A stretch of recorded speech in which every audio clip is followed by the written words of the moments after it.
Desde COMCE Veracruz hemos buscado en este marco generar alianzas estratégicas y una de ellas es con el Colegio de Corredores Públicos del Estado de Veracruz.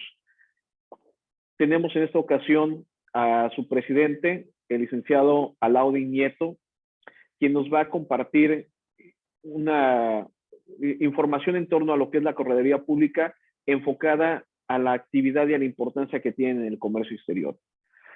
Para efecto de ceder el uso de la voz a Alaudin, me voy a permitir presentarlo como se debe y sobre todo compartir con ustedes una breve reseña curricular. Él es licenciado en Derecho por el Instituto Tecnológico y de Estudios Superiores de Monterrey.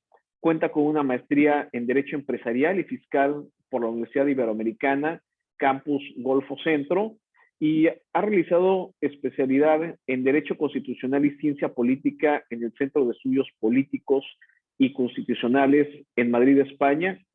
Posee un doctorado en Teoría Política, Democrática y Administración Pública por la Universidad Autónoma de Madrid.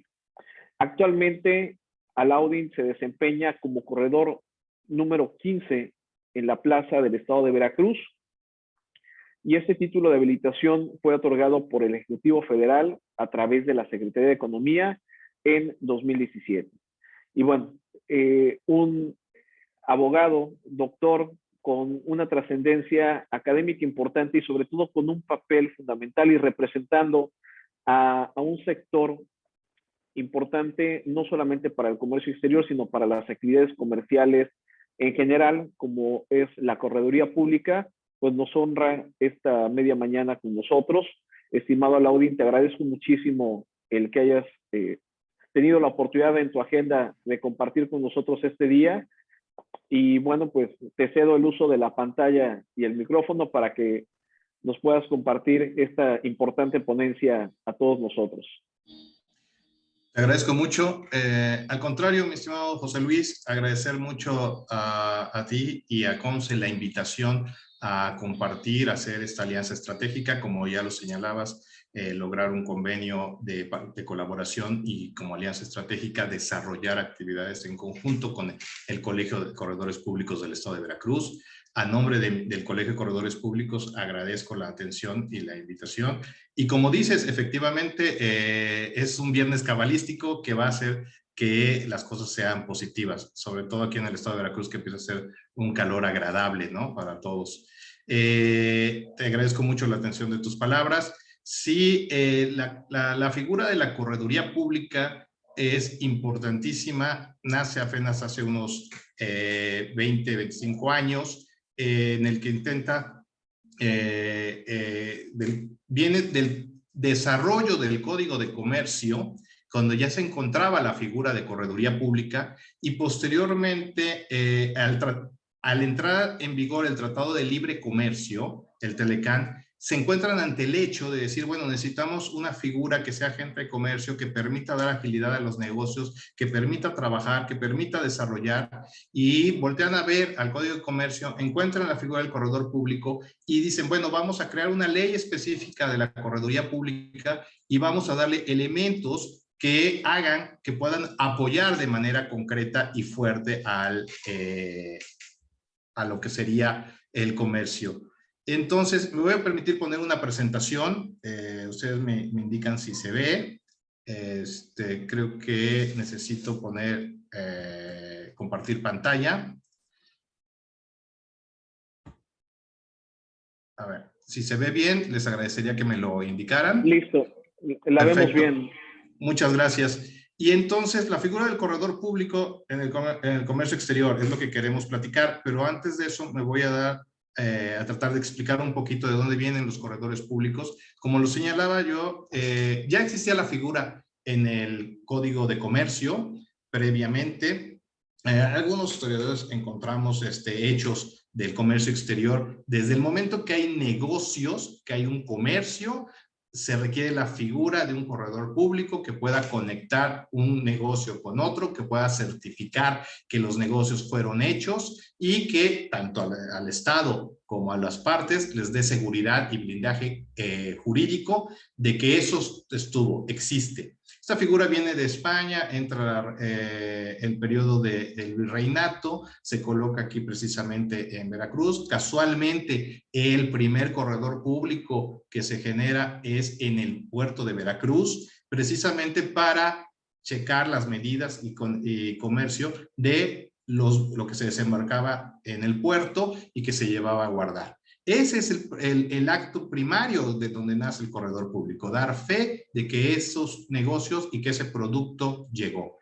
Se fue evolucionando, sin embargo ya llegamos, no vamos a hacer toda una historia, pero llegamos al Tratado de Libre Comercio en el 94 y se saca la figura de corredor público, se crea la Ley Federal de Correduría Pública con su reglamento y ahí es donde se necesita, para fortalecer en el marco de esta globalización, fortalecer el desarrollo del comercio. Entonces, en ese escenario, déjame ver si, ¿por qué no? Ahí está. En este escenario, a nosotros los corredores públicos nos otorga la habilitación, el Ejecutivo Federal, es decir, el Presidente de la República, a través de la Secretaría de Economía, donde tenemos que aprobar varios exámenes y aprobar el examen de aspirante, y una vez que se aprueba el examen de aspirante, aprobar el examen de habilitación como corredor público, y nuestro nombramiento no solo sale a través de la Secretaría de Economía, sino sale publicado en el Diario Oficial de la Federación. ¿Y qué nos da esta habilitación? Bueno, nos da precisamente fe pública, nos da valuación, somos peritos valuadores en todos los de bienes muebles, inmuebles, de todo tipo de servicios, bienes y obligaciones. Podemos ser agentes mediadores, lo que se conoce precisamente para colocar la figura de la correduría, colocar un producto con otro, llevar un negocio con otro negocio o mediar sobre una posible solución, principalmente por ser abogados especialistas en áreas de derecho fiscal, de derecho comercial, de derecho empresarial, pues somos asesores jurídicos empresariales. Y tenemos la figura del arbitraje, el arbitraje fundamental para solución alternativa de conflictos, y el arbitraje ahora tanto nacional como internacional, que toma una relevancia importante en el Tratado de Libre Comercio por el capítulo 19 y ahora con el TEMEC, cuando las reglas de operación cambian precisamente para los paneles de solución de controversias de arbitraje. Aquí lo que quiero señalar es que el arbitraje es fundamental para todas las empresas. ¿Por qué? Porque reduce tiempos. El tiempo es oxígeno para una empresa. No se puede llevar bueno, sí se puede porque así sucede. En los conflictos así están, lo llevan a tribunales y tarda mucho. Cuando se pudieran reducir esos conflictos, llegar a acuerdos y utilizando los medios alternativos de solución de controversias, por un lado la mediación, por otro lado el arbitraje, se pudiera resolver con mayor velocidad y por lo tanto una empresa ya puede dedicarse a continuar haciendo su vida laboral. En ese sentido y con ese objetivo como asesores empresariales, la pregunta es, bueno, ¿y qué es un corredor público? Precisamente la ley nos lo establece y nos dice, es un auxiliar de comercio autorizado por el Ejecutivo Federal para realizar las actividades que les acabo de comentar por el artículo 6 de la Ley Federal de Correduría Pública. Pero esto es lo que es importantísimo, agente auxiliar de comercio. Entonces somos, en esa figura, somos asesores jurídicos altamente especializados en materia empresarial, ya sea derecho societario, derecho corporativo, ya sea la relación entre empresas, la relación internacional en empresas y todo lo que en ese proceso la vida de una empresa tiene que tocar, ¿no? Ok, entonces esto genera una importancia muy grande del corredor público en la cadena productiva de prestación de servicios, de lo que una empresa requiere, necesita. Una empresa sí es cierto, se dedica a generar recursos, ingresa un producto, ya sea que lo transforma, lo vende, obtiene ingresos. Pero eso que parece muy simple está lleno de situaciones de servicios que va requiriendo y servicios que le den certidumbre, que le den blindaje jurídico, que le den seguridad de que sus actos están bien hechos y que tienen consecuencias jurídicas positivas. Y eso es lo que el corredor público, a través de sus servicios, en la cadena productiva de servicios, le permite y le otorga a la empresa para que ésta pueda tener certidumbre de que sus actos están bien hechos. Como le decíamos, el corredor público lo habilita el Ejecutivo Federal a través de la Secretaría de Economía, ya lo comenté. Podemos actuar, y esto es muy importante, nosotros entendemos estados, en la ley los estados, perdón, o entidades federativas, y la ley lo llama plazas. Pero entonces nos dicen, usted va a habilitarse como corredor público en una plaza, es decir, en un estado. Aquí, en este caso, entendemos el estado de Veracruz, como puede ser Nuevo León, como puede ser Jalisco, como puede ser la Ciudad de México, etcétera. Ok, y nos da a la habilitación en esa plaza, y para efectos de fe pública podemos actuar en toda la plaza. En este caso en Veracruz, los corredores públicos del estado de Veracruz, que somos en este momento 19 corredores públicos en el estado de Veracruz debidamente habilitados con altos niveles de excelencia académica, están en Poza Rica, en Córdoba, Orizaba, en el puerto de Veracruz, Boca del Río, Jalapa, Coatzacoalcos. Estos 19 corredores públicos del estado de Veracruz podemos participar o realizar actividades en toda la entidad federativa. Y aquí es algo muy importante, sobre todo en el tema de comercio exterior o de empresas, porque cuando se entiende entidad federativa no solo es todo lo que implica el territorio, sino que además las áreas que se entienden federales, aeropuertos o precisamente los mares del Estado mexicano. Entonces, algunas personas, su fe pública termina pues en su circunscripción, que le llaman demarcación, en el municipio X, solo puede actuar durante el municipio X, o no puede ir a lo que es mares, que son de la República Mexicana.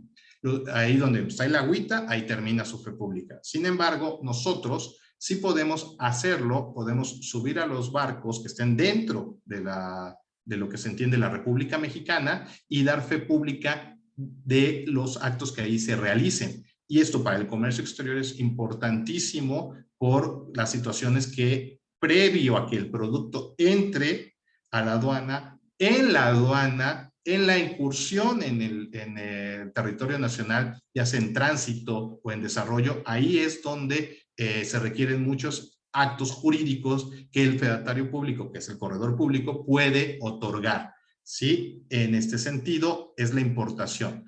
La importancia que esto nos da para desarrollar y trabajar en todas estas áreas y en los barcos o en lugares específicos. Ahora, la materia de evaluación como corredor público la podemos hacer en todo el país, en toda la República Mexicana. Entonces, la fe pública es la única que está restringida a la entidad federativa. Todas las otras habilidades las podemos desarrollar en toda la República Mexicana. Por eso podemos ser importantes en el apoyo para el desarrollo empresarial y movernos donde se requiera la actividad empresarial. Otro elemento muy importante es que cuando en las leyes o reglamentos de todo tipo se haga referencia a notario o fedatario público, se debe entender que se refiere a corredor público. Eso lo señalamos para que se quite cualquier duda con respecto a que, oye, son un notario o hacen lo mismo o es diferente. No, el notario tiene sus funciones muy importantes, muy claras, con su calidad específica. Nosotros como corredores públicos tenemos nuestras funciones bien definidas, tenemos nuestras actividades bien desarrolladas, pero en temas de fe pública que pueda haber duda, no hay duda. Donde diga notario se entiende corredor público. ¿Ok? El corredor público, eso es muy importante, nosotros otorgamos una fianza a la tesorería de la federación para el ejercicio de nuestra función.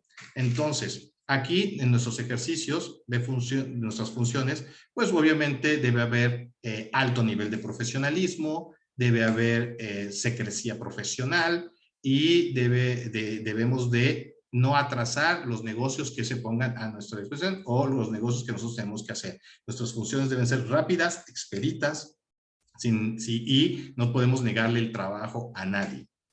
Ahora, hay ciertas restricciones que vengan de la ley, pero fundamentalmente. Pero si eso sale por alguna razón mal, tenemos una responsabilidad económica, ponemos nuestro patrimonio en riesgo precisamente por la fianza que otorgamos a la tesorería. Entonces, ¿eso qué efecto tiene? Pues tiene el efecto de que a nosotros nos interesa de que todos los negocios o situaciones que se pongan ante nuestra fe o que pasen por nosotros tienen que estar pues bien hechos. No debe haber dudas, tienen que estar bien hechos, se tiene que hacer las cosas adecuadamente conforme a derecho y eso genera un blindaje y una seguridad jurídica a los empresarios, que es lo más importante. Y en este momento también lo que señalamos, las pólizas y actas autorizadas por los corredores son instrumentos públicos. Lo señalamos para que no quede duda, así como decimos, donde se entienda notario, se entiende corredor público, donde diga que nuestra acta o póliza está levantada, es un instrumento público y tiene toda la fuerza legal establecida. ¿Por qué señalo esto? Bueno, porque los corredores públicos, ¿a quién podemos apoyar de acuerdo a este proceso? Pues a detallistas y pequeños comerciantes, a pequeñas y medianas empresas, a todos los emprendedores, a los grandes corporativos que implica, cuando pensamos en comercio exterior pensamos que hay grandes corporativos, pero también debemos pensar sí en esos grandes corporativos, en esas grandes empresas, pero también en la derrama económica que eso acontece, en los negocios directos e indirectos que esto genera y en las pequeñas y medianas empresas que están dentro de la cadena de producción y que necesitan fortalecer y tener blindaje jurídico de los actos que ellos realizan, ¿no? Personas físicas y a empresarios. En este arco, por eso decimos, lo repito, es lo que ya hemos platicado, somos asesores jurídicos, somos peritos evaluadores, tenemos fe pública, hacemos mediación de negocios y hacemos arbitraje nacional e internacional. Desde la creación hasta todo el proceso que requiere. En la asesoría jurídica es muy importante porque ya no me voy a detener mucho aquí, lo ponemos básicamente, pero es muy importante tener ya en este momento una buena asesoría jurídica de lo que viene ahorita, ¿no? Que todo lo que, el impacto de la reforma laboral con respecto a lo que es el outsourcing y el tema es que dicen, modificaron una situación y ahora tenemos dudas. Si yo subcontrato o contrato a alguien que está en la cadena de servicios, ese servicio que me está prestando es outsourcing o no es outsourcing, caigo en la situación, no caigo en la situación, debo acotar mi objeto social, no o lo debo ampliar, debo hacer una fusión, debo hacer una reinversión perdón, una sustitución patronal. Entonces, todos estos elementos son importantes para precisamente entender qué es lo que como empresa estamos parados. Las reglas del juego, el derecho así es, van poniendo reglas del juego que van evolucionando y conforme van evolucionando vamos necesitando organizar.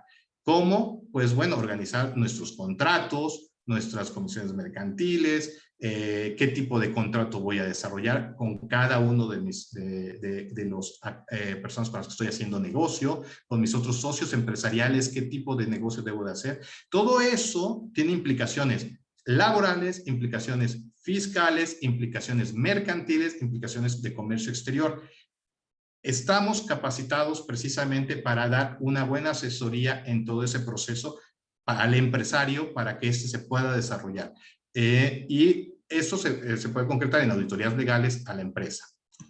En fe pública, y eso es lo que me gustaría detener un poquito, es creamos las empresas, la formalización de empresas, toda su vida con sus actas societarias y todo también, obviamente, su liquidación y deducciones, la constitución de sociedades mercantiles, todo lo que implica notificaciones, requerimientos. ¿Qué es esto?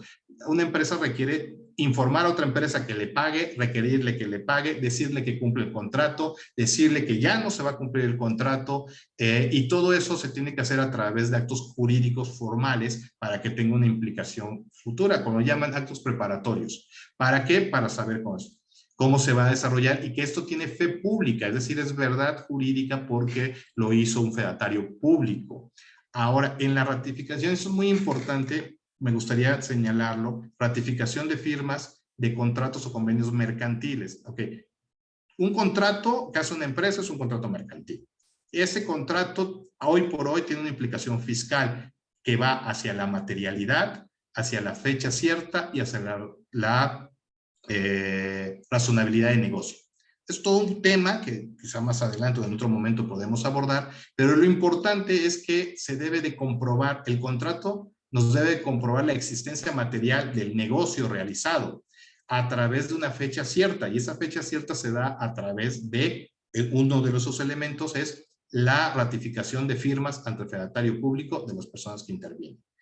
Y el otro elemento es la razonabilidad de negocio del artículo 5 del Código Fiscal de la Federación, que establece que, bueno, si se hacen negocios es para que haya una utilidad. Entonces, todo esto, ahora la empresa tiene que estar cuidando de manera concreta sus efectos fiscales. Ya no basta con que haya una compra, una factura, un depósito, un cheque. Ahora debe haber un contrato y ese contrato debe estar ratificado con firmas. Todos los empresarios piensan, bueno, es que es lógico que debemos tener contratos. Bueno, pues vamos a ver, primero que los tengan, segundo que los tengan bien y tercero que estén ratificados para que a efectos fiscales se les pueda tener la validez legal y tenga fecha cierta. En ese sentido, nombres comerciales, marcas, etcétera. Y la fe de hechos. ¿La fe de hechos qué nos da? Bueno, saber que eso existía en ese momento en que sucedió. Viene un fedatario público y dice, sí, este documento, esta mercancía, esto que está sucediendo y que pude ver con mis sentidos, en el momento en que lo realicé, existía y estaba. Y eso es la fe jurídica, fe pública de un hecho que está sucediendo en ese momento. Por eso es una fe de hechos. Y es verdad jurídica.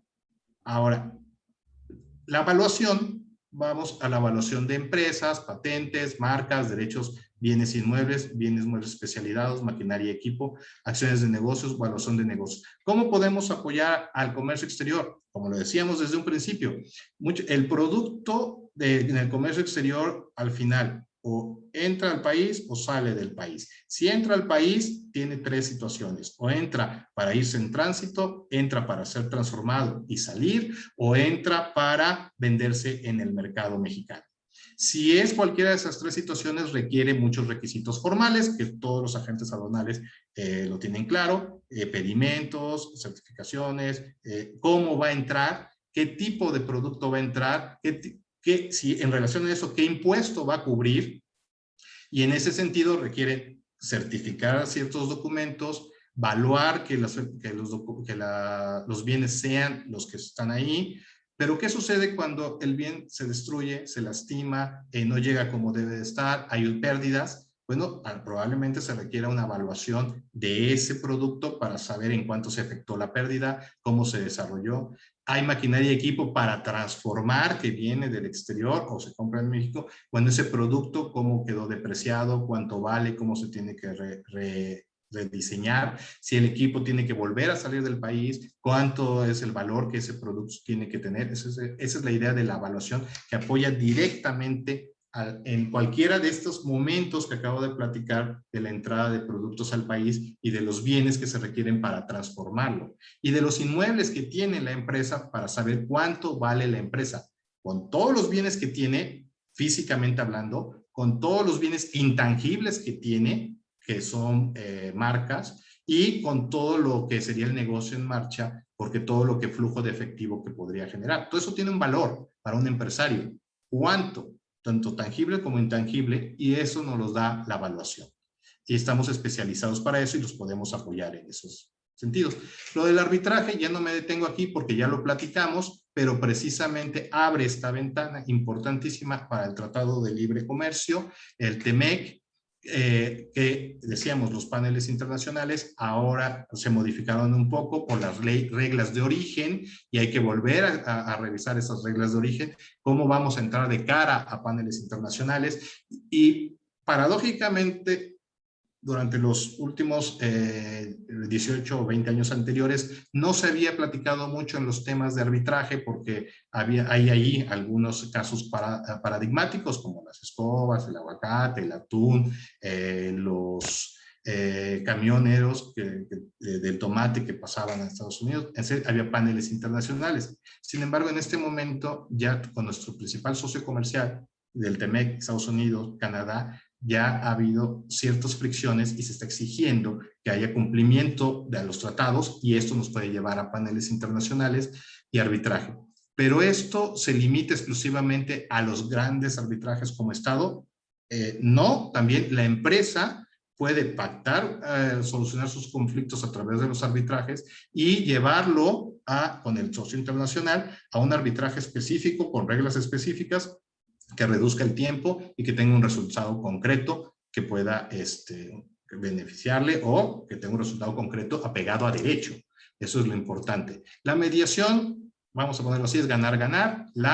El arbitraje es resolver un conflicto de acuerdo a las pruebas presentadas, cumpliendo con todos los procedimientos correspondientes, pero puede ser de acuerdo a las reglas del Código de Comercio o de las leyes de los países que intervengan en el procedimiento de los particulares. Esto y que tienes un laudo, es decir, una sentencia al final del día. Entro aquí a qué nos da rapidez, certidumbre, confianza y es más económico y hay mayor eficiencia.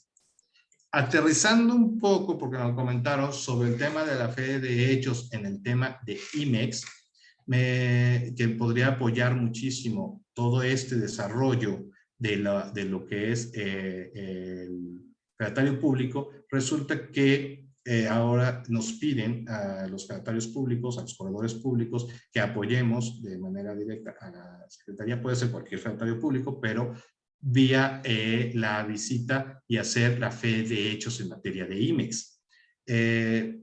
Platico un poco, ya hemos tenido, quiero adelantar como corredores públicos, una capacitación especializada por la Secretaría de Economía en el área de comercio exterior sobre la guía de cómo se debe hacer las fe de hechos en esta materia. Después ya tuvimos es una primera guía y un primer acercamiento, bien capacitados todos los corredores públicos. Posteriormente ya tenemos un acercamiento, una segunda capacitación de hace unas semanas para aterrizar bien cómo se deben de hacer de manera correcta y eficiente y no tengan problemas las fe de hechos a nivel nacional, y vamos de cara a una mayor capacitación y certificación de corredores públicos para efecto de las fe de hechos de IMEX, que es la próxima semana vamos a estar aterrizando estos cursos de capacitación y este desarrollo a nivel nacional gracias a la Secretaría de Economía, el área de comercio exterior que nos está apoyando. Platico un poquito de los antecedentes, nada más para que nos ubicáramos en tiempo. En el 67 es el proceso del decreto de Maquila, posteriormente se crea el decreto PITEX, que en el 85, un poco en el marco de la Ronda de Uruguay, en el marco del GATT, empecemos a trabajar todo el tema de PITEX, que es precisamente el programa de integración temporal de exportación. Después suman, y le ponemos suma porque fue básicamente la idea, PITEX más el decreto maquiladora, y nos trae de cara al decreto IMEX. Que básicamente nos desarrolla el decreto IMEX con la siguiente situación, ¿no? En el 2006 entra específicamente el decreto IMEX y hay muchas actualizaciones, pero la última actualización es del 21 de diciembre del 2019. ¿Cuál es el objetivo de IMEX? Bueno, pues el decreto tiene como objetivo fomentar y otorgar facilidades a las empresas manufactureras. Entonces, maquiladoras y de servicios de exportación. Quien se quiera conectar dentro de este proceso, pues requiere precisamente estar dentro de este decreto, ¿no? Ahora, con el decreto IMEX, las empresas podrán realizar procesos industriales o de servicios o mercancías de exportación para la prestación de servicios de exportación. Esto es importante porque gracias al decreto pueden desarrollar y hacer más eficiente su exportación. Ok. ¿Por qué es importante? Ya lo decíamos, porque que cuenten con el programa, porque la realización de la importación temporal de diversas mercancías para ejecutar los procesos de manufactura por un tiempo determinado. ¿Qué busca el decreto? Pues busca simplificar los trámites, los formatos de referencia, los requisitos y reporte anual de operaciones de comercio exterior. Yo estoy de acuerdo que quizá muchos empresarios que están en el tema de la importación y exportación de repente dicen, la burocracia nos implica muchos pasos. pero es importante precisamente por la dinámica del comercio internacional generar todos estos pasos y que el Estado tenga certidumbre de que estos pasos se dieron y qué hacen y qué están haciendo y en qué cupos o qué niveles de producción se están desarrollando. Las empresas tendrán que hayan ingresado al decreto, tendrán fácil acceso a sistemas de operación y una ágil administración de sus programas. Y hay un beneficio fiscal para las empresas que hayan ingresado al decreto, es decir, una devolución de saldos a favor de IVA en un periodo muy corto de 20 días. Sobre todo cuando, por las reformas que se generaron en el 2014, 2016, donde se hablaba que no pagaban IVA, después sí hay un IVA, pero hay que acreditarlo con la entrada y salida del producto, en fin, eso ya es temas específicos de fiscales internacionales, ¿no? Y lo ven mucho en el tema aduanero, los expertos en temas aduaneros.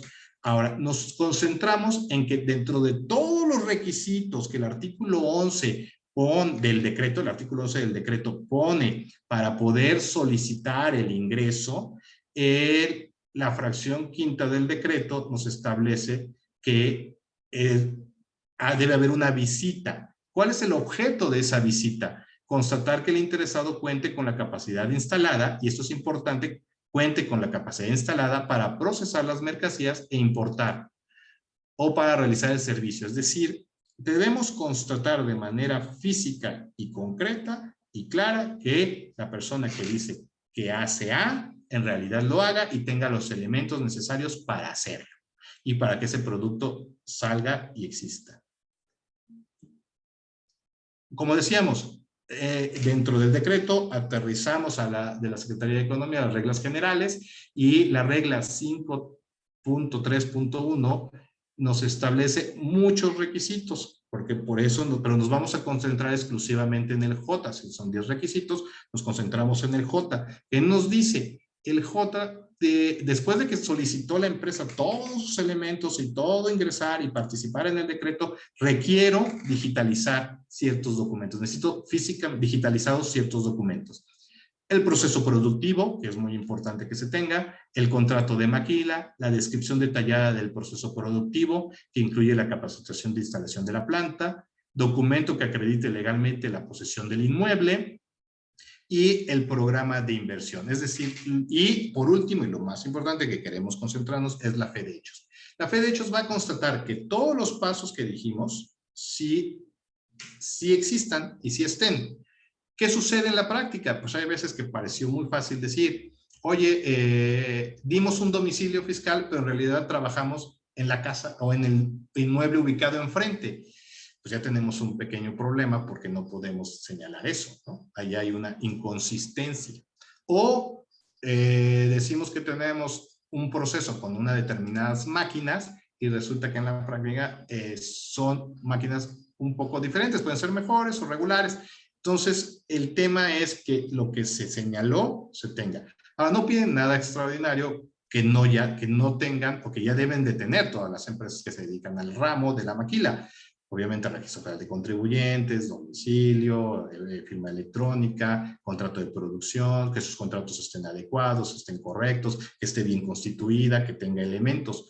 Todo esto con un buen asesor empresarial se debe de tener ya muy claro todos esos pasos. Entonces, la fe de hechos nos lleva también a la regla 3.2.28, que además la empresa debe otorgar un escrito libre. Y ese escrito libre debe tener el tiempo de mercancía que va a permanecer en el inventario, la importación, porque obviamente se crea, se baja inventario, y luego cuándo va a salir, cómo va a salir. Es decir, porque todos lo consideran adecuadamente. Si entran tantos metros de tal producto o tantos pesos, se va a transformar y va a salir tal. Hay un proceso de mermas o de pérdidas. Bueno, esas mermas o pérdidas, ¿qué sucede con ellas? Hay que analizarlas, hay que dar fe de hechos, hay que hacer una evaluación. Eso es otra historia. Pero también hay que ver cuánto tiempo vamos a guardar el producto y va a volver a salir. Ok, todo eso tiene que tener claro dentro del proceso de producción y describirlo. Duración y descripción de cada una de las etapas del proceso productivo. Tiempos que permanecerá en el país el producto elaborado u objeto de servicio. Y domicilio en el que permanecerá la mercancía importada. Esta reglas nos lleva a aterrizar ya la fe de hechos, Por eso es tan complicada. Mucha gente dice, oye, es que la fe de hechos es muy grande o debe ser, nos ayuda un poco. Es para ayudarlos, pero para constatar que estén los documentos claros, debe tener mucha claridad, mucha precisión y en el proceso para que se le entregue de manera adecuada a la Secretaría de Economía y la Secretaría de Economía no tenga ninguna observación al respecto. Por eso debe tener muy clarito la ubicación del domicilio con todos los elementos comprobatorios, estatus de posesión del inmueble con todos los elementos comprobatorios del mismo, el inventario, como ya manejamos, de qué va a pasar con el producto o el servicio, cómo se desarrolla todo el proceso productivo, descripción de la mercancía, descripción del número de empleados, que sean formales, etcétera, etcétera, etcétera, y los elementos probatorios de todo eso. Por eso es, insisto, es una fe de hechos no sencilla, es una fe de hechos amplia, específica, muy bien focalizada para la necesidad específica, pero también es una fe de hechos que va a servir para darle certidumbre, confianza y seguridad jurídica al empresario. Ahora, aquí hablamos nada más ya dentro de la fe de hechos y dentro del tema de maquila hay otros elementos que tocan indirectamente, que se llaman submanufactureras, ampliación y ampliación subsecuentes. En el tema más técnico le llaman los 3Rs. Y los que caigan en esas situaciones específicas, además de lo ya que señalamos en la fe de hechos, tendrán elementos que tengan que además señalar, como el caso de contar con mercancía importada de manera temporal, tener el inventario de la mercancía, el soporte fotográfico que coincida con el mismo, descripción detallada del proceso productivo, desde descarga hasta embarque, incluyendo todo el recorrido del proceso. Hay que saber exactamente por dónde pasa toda la mercancía, cuándo se descarga y cómo se embarca. Y distinguir esta mercancía nacional, cuando tienen mercancía nacional y tienen mercancía de importación, tener claramente la distinción y ubicación de dichos productos. Este es el nacional, esta es la mercancía temporal internacional que va a salir. Y bueno, con esto termino. Les agradezco mucho. Creo que son temas que tratamos de acotar muy rápido para poder trabajar. Es mi nombre. Me gustaría entráramos a preguntas y respuestas, si hubiera alguna, o si hay algún punto que pudiera yo ampliar. Muchísimas gracias. Te agradecemos muchísimo, Alaudin, esta intervención y sobre todo la puntualización de manera muy concreta que nos haces sobre la función del corredor público y particularizando dentro de las áreas de comercio exterior los elementos en los cuales tienen cabida. Bueno, en lo que nuestros participantes van formulando sus preguntas, los cuales invitamos a que nos compartan a través de este chat. Quisiera remarcar uno de los puntos importantes que comentaste dentro de tu exposición. Y bueno, número uno, lo que bien has dicho sobre el tema de arbitraje internacional. Comentábamos al principio de esta sesión, incluso antes de comenzar el webinar, pues la dinámica que actualmente se tiene entre compradores, vendedores, importador y exportador con sus contrapartes, en donde no ha sido tan común la utilización de contratos formales de compraventa. Y bueno, que al final, dentro de las operaciones, cuando no hay una forma que evite tener alguna laguna dentro del proceso comercial o el cumplimiento de las obligaciones, pues evidentemente se crean ciertas molestias, ciertas insatisfacciones. En este sentido, ustedes pueden entrar en esos arbitrajes a pesar de que no haya algún contrato o algún documento que ponga en predisposición la utilización de ustedes como solucionadores de controversias. Adelante, sí. Adelante, Laudin. De manera directa, sí, efectivamente sí podemos entrar. A ver, ideal es que haya un contrato donde exista una cláusula arbitral, ¿ok? Sin embargo, si no existe, las partes pueden ponerse de acuerdo y decir vamos a un arbitraje. En el arbitraje nacional o internacional, en este caso nacional, las reglas del juego están en el Código de Comercio, muy claro el apartado de arbitraje, y pueden decir, ¿sabes qué? Vamos a seleccionar a una persona para que actúe como árbitro. Ya las partes se ponen de acuerdo, si una o tres, y entonces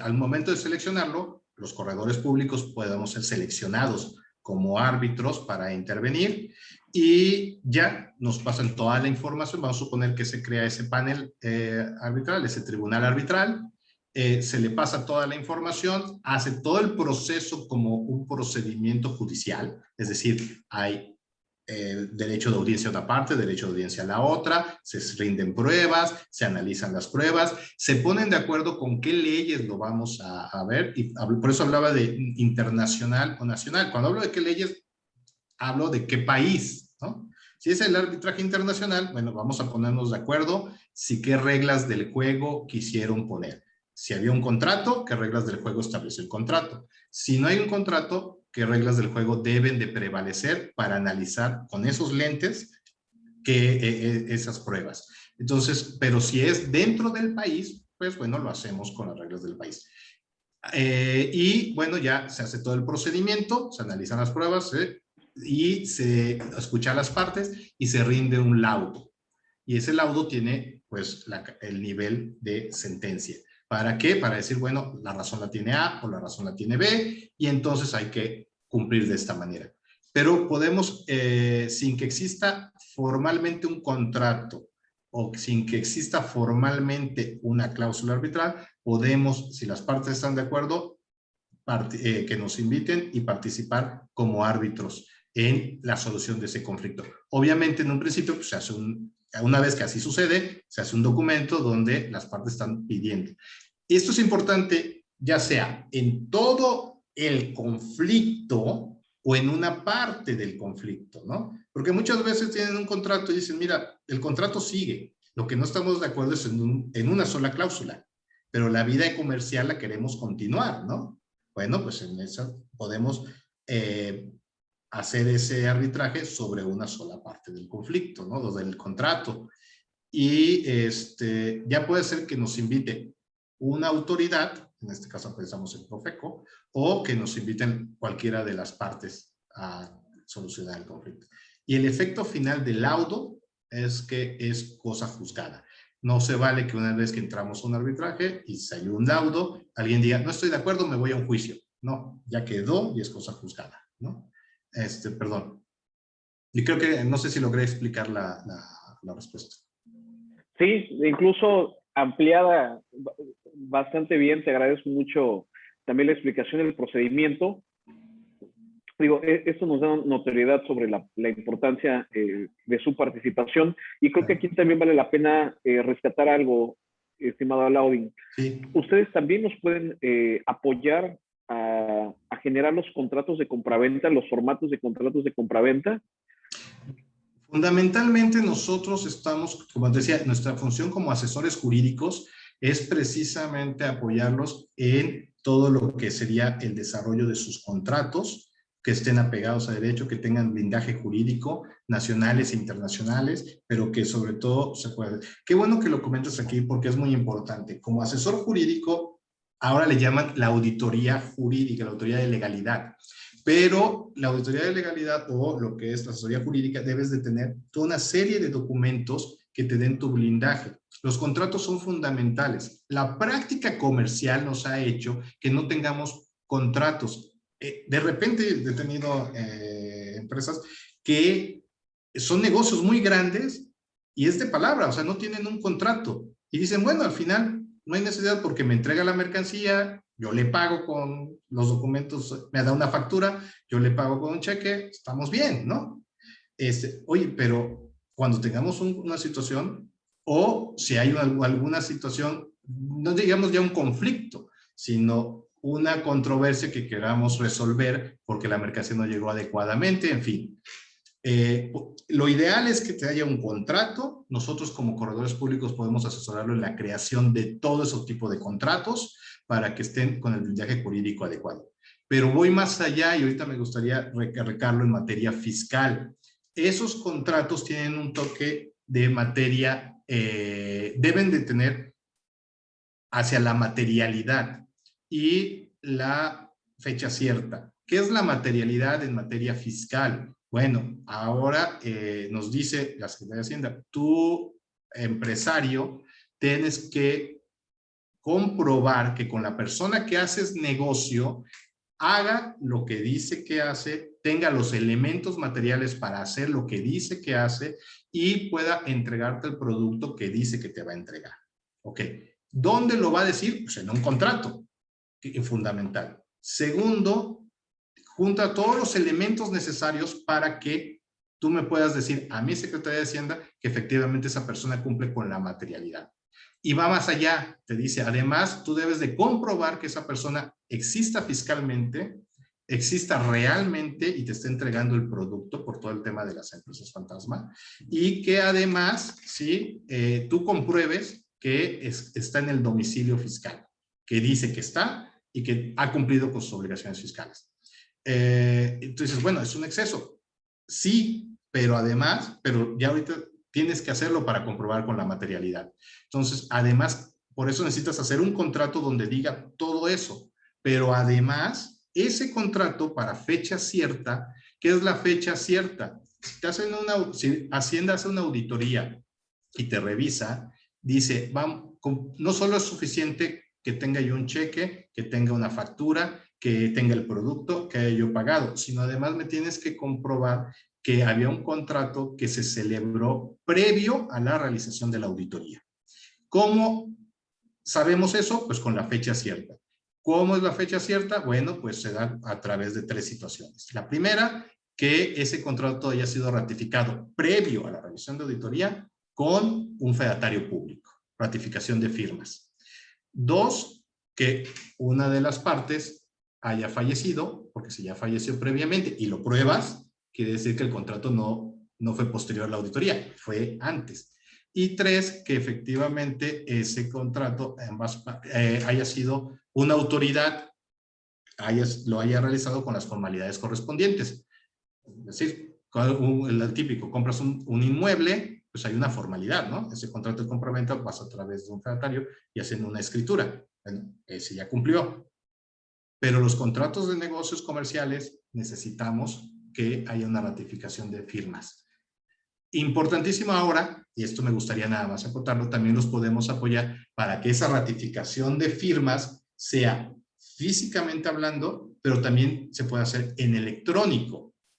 Esto que estamos haciendo en este momento y estamos de todas partes del país concentrados, unidos, bueno, pues podemos hacer que con la firma electrónica la firma del SAT, perdón, aquí unos colegas dicen que no necesariamente debe ser la del SAT, la firma electrónica, de preferencia la del SAT, pero hay otras firmas electrónicas. Una de las partes puedan firmar de manera electrónica y ese contrato, una vez firmado electrónicamente, que tiene toda la validez, se ratifiquen esas firmas electrónicas de las personas que participaron. Esto es a través de lo que ya hay una jurisprudencia de la Corte que establece la equivalencia funcional de las firmas, de los documentos electrónicos y de la ratificación. Y ese documento que hicieron, ese contrato ese contrato firmado electrónicamente ante un fedatario, lo ratificamos y se puede, y tiene toda la validez para fecha cierta específicamente. Entonces, lo que dejo ahí en el tintero, creo que es muy importante que tengan todos sus procesos jurídicos para dar certidumbre y seguridad. Perdón, José Luis. Ajá. No, al contrario, Laudín, muchísimas gracias. Y puntualizando este último comentario que nos dice sobre la fecha cierta, Luis Castellanos nos pregunta respecto a la ratificación de contratos para dar fecha cierta como un criterio de la autoridad hacendaria. Pregunta si se podría ocupar la figura de la certificación de documentos para equiparar el requerimiento de la autoridad. Ok, hay una discusión. La jurisprudencia que salió publicada en diciembre del 19, por eso todo el efecto del 20, establece que debe ser ratificación de firmas para entender que es fecha cierta. Punto. La discusión ¿dónde está? Dicen, bueno, una copia certificada, un cotejo, puede ser equiparable.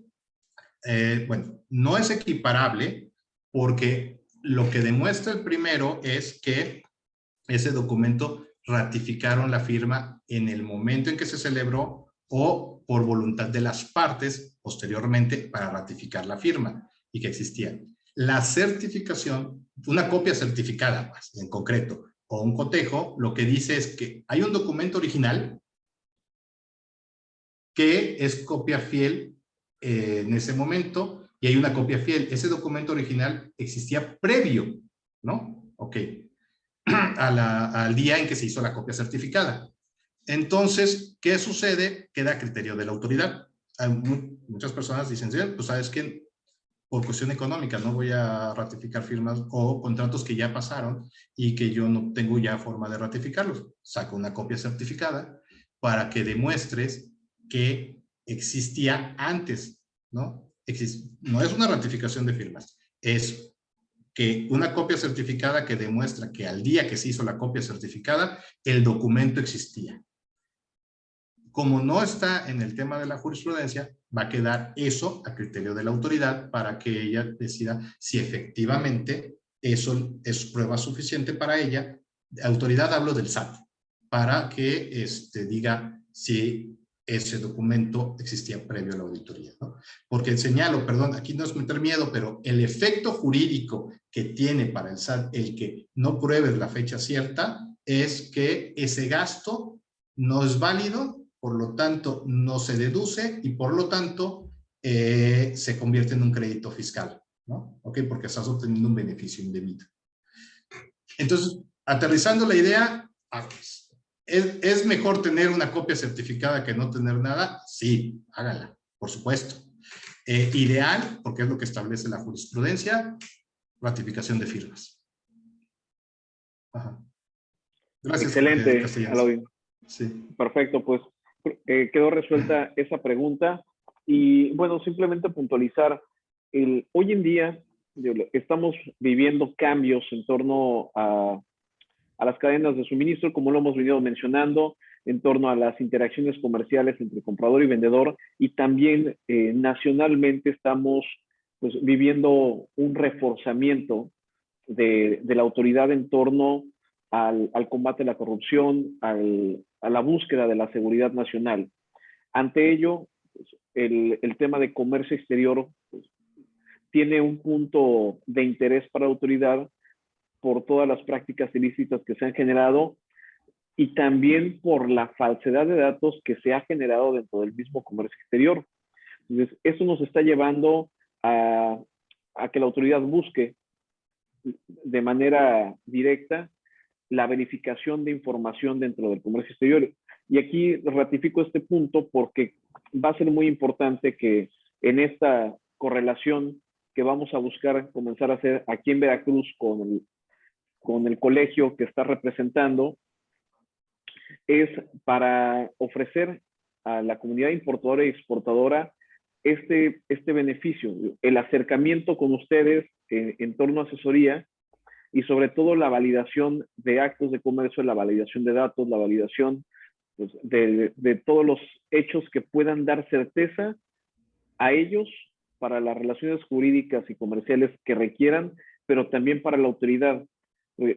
Es uno de los temas que también hemos compartido mucho en discusión de gremial, en discusión de equipos de especialistas.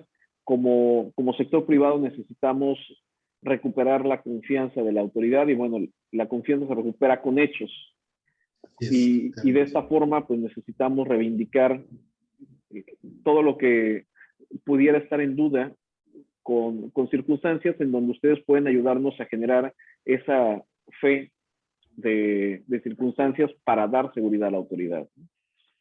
Efectivamente, coincido contigo, el proceso, nos guste o no, se ha llevado a través de la escala de la desconfianza y por lo tanto ha generado que tengamos que recurrir a ciertos actos concretos para que pueda la autoridad tener confianza de que si alguien dice que está en tal lugar, pues efectivamente esté y que sus productos sean con la calidad que han establecido. Para eso es la fe de hechos y el que nosotros como fedatarios públicos, señalaba yo al principio, nuestros actos son instrumentos públicos y esto le da la calidad de verdad jurídica. Y entonces, como nosotros otorgamos una fianza a la federación, pues somos los principales interesados en que eso cumpla con toda la seguridad jurídica, con los hechos que tú acabas de plantear, que para recuperar esa confianza y que el empresario que está en el trabajo constante, en la lucha, pues tenga la seguridad de que ese documento, esa póliza, ese acto, ese avalúo, esa fe de hechos, tenga toda la validez jurídica para poder presentarse ante una autoridad y decir, estoy cumpliendo y estoy recuperando esa confianza como importador, exportador, como por un pedimento, por un producto, o que si el producto se dañó por alguna razón, también se sepa de manera concreta y certera en cuánto y qué sucedió con ese producto, ¿no? Entonces, nosotros estamos para eso, exactamente. Te agradezco mucho esta alianza, como acabas de plantear, que esta alianza estratégica que acabamos de señalar con COMCE. Nosotros como Colegio de Corredores Públicos, pues vamos a procurar que esto vaya hacia adelante con más conferencias, con apoyos como ya se establecieron en el convenio y que, pues bueno, podamos siempre salir adelante, siempre que trabajar desde nuestra trinchera cada uno para acelerar el comercio y apoyarlo, pero con seguridad jurídica. Así será, mi estimado Lauvin. Y para finalizar, quisiera compartir contigo una última pregunta en torno a la ratificación, bueno, más bien a la fe de hechos sobre mercancías.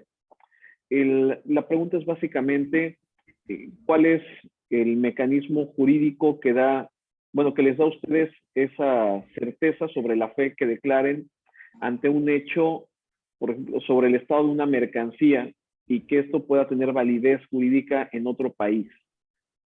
No, tienen toda la validez jurídica en otro país porque somos fedatarios públicos, es decir, el Estado mexicano, el presidente de la República, nos otorgó la fe pública a través de la Secretaría de Economía. Entonces, si nosotros vamos y damos fe de que un producto, porque lo cercioramos con nuestros sentidos, de la vista, el gusto, el tacto, que ese producto le pasó, está en tal condición, se levanta un instrumento, por eso decíamos nuestros instrumentos, nuestra fe de hechos es un instrumento, y ese instrumento es un instrumento público, y tiene toda la validez legal en el Estado mexicano, y por lo tanto en el extranjero. Quizá, dependiendo de cada país, requiera que esa firma, la firma del fedatario, sea apostillada o no, dependiendo de cada país o cada convenio internacional que tengamos con cada país. El Estado mexicano con cada país tiene convenios, algunos piden el apostilla de la Haya para certificar que ellos allá sepan que quien firmó en realidad existe, está autorizado por alguien, o hay otros mecanismos internacionales que son acuerdos internacionales, entonces hay que ver, pero y ya veremos si ese país nos pide una apostille, nos pide otro mecanismo o definitivamente no pide nada. Pero el acto en sí es totalmente válido para México por ser instrumento público y para el extranjero, ¿no? Ok, sí. Excelente. Pensando en una empresa internacional, una empresa mexicana, tiene negocio con una empresa internacional, sucede, hace el acto, se lo envía a esta empresa internacional y ella lo tiene que meter en sus documentos, ¿no? Para justificar la pérdida. Entonces tiene toda la validez legal. Exactamente. Sí, porque de repente en algunos actos se requieren las verificaciones de mercancías con la confirmación de llegada, en estado, en cantidad y características. Y bueno, pues creo que en esa parte, bien, ustedes entran con una función particular que ayudará a entablar una buena relación comercial. Claro, perdón, y acoto en ese sentido la agilidad que le da, porque eso también pues no puede esperarse mucho tiempo. Y la agilidad de que podamos trasladarnos al lugar, sea en el depósito fiscal, o sea en la aduana, o sea en traspaso, o en traslado, perdón, o sea en el barco, que podamos actuar en las áreas territoriales federales y en las áreas territoriales estatales es lo que nos permite que sea más ágil el proceso, ¿no?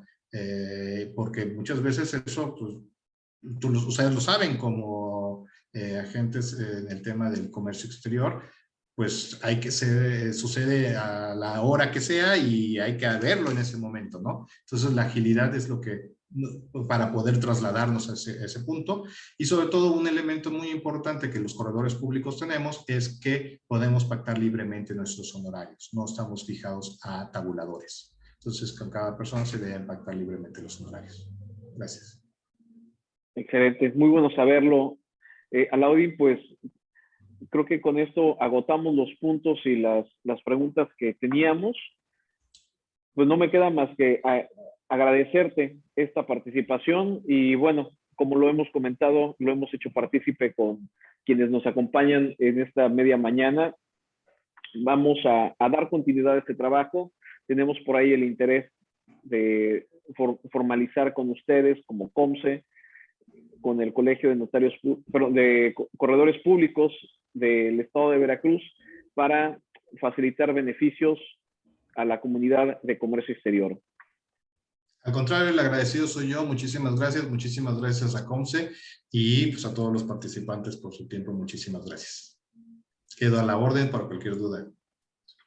Perfecto, pues así quedamos, y agradeciendo a todos los participantes que nos acompañan en estos viernes de webinar, pues como siempre su dinamismo y la oportunidad de tomar estos temas que son de alto valor para el desarrollo de la actividad comercial, y sobre todo que por el tiempo limitado que tenemos, pues es una simple introducción a todo lo que hay de fondo. Les invitamos a que a través de COMCE Veracruz puedan compartirnos también cualquier requerimiento que gusten, hagamos llegar al Colegio de Corredores Públicos. Igualmente, Alaudin ya nos ha compartido sus datos, y bueno, pues quedamos a la orden de todos, recordando que este webinar está siendo grabado y posteriormente lo presentaremos en nuestro canal de YouTube para que pueda estar a disposición de todos y, bueno, refrendar los puntos que nos ha comentado nuestro ponente el día de hoy. Pues de mi parte es todo. De parte del equipo de COMCE Veracruz, agradecemos nuevamente a todos. Les deseamos un excelente fin de semana, que sigan aprovechando su viernes 13. Y bueno, nos vemos el próximo viernes nuevamente con un tema de valor técnico para el comercio exterior. Gracias, Alaudin. Gracias a todos los participantes. Excelente tarde. Muchas gracias a todos ustedes. Hasta luego. Gracias, José Luis. Gracias, Alaudin. Gracias, Jorge. De la Asociación de Agentes Aduanales. Lo que de la necesiten. Asociación de Agentes. Aquí nos Gracias, acompaña Jorge. Jorge Te Díaz. estaremos molestando. Gracias. No, al contrario. Siempre es bueno